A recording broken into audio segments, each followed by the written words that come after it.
The man upstairs suddenly noticed something strange. A pedestrian's body had somehow fused with the pavement. When the rescue team tried to pull him out, they found that his legs had already become part of the road. There was no way to separate him. In the end, the pedestrian completely became part of the pavement. It wasn't until the two of them saw the news that they realized something shocking. A mysterious virus had broken out. Those infected would fuse with any surrounding object. The first sign of infection was the sudden appearance of strange little lumps on the skin. Seeing all this unfold, Jason immediately checked himself all over for any signs of infection. Once he confirmed he was clear, he picked up a magnifying glass to inspect his girlfriend. After making sure she was clean too, Jason finally breathed a sigh of relief. The next morning, Jason sealed all the doors and windows with duct tape. Then he disinfected the entire house from top to bottom. But the virus was spreading far faster than he imagined. Within just 2 days, there were massive outbreaks of infection all over the world. A quarantine facility was quickly set up nearby. All infected individuals were isolated there. Residents were ordered not to leave their homes. One day, the entire apartment building suddenly lost power. The house was plunged into complete darkness. So Jason rigged up a bicycle into a makeshift power generator. All he had to do was pedal,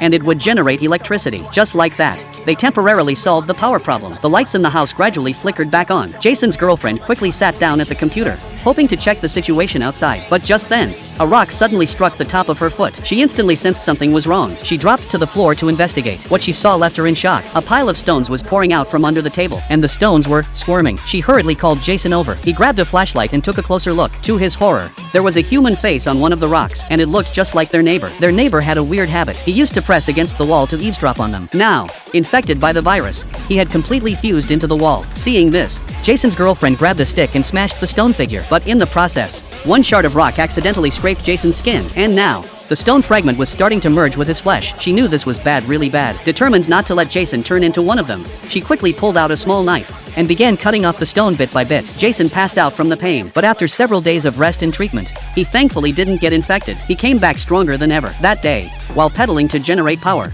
his girlfriend turned on the TV. To her surprise, the entire quarantine zone was now completely empty. All the infected had fused into the ground,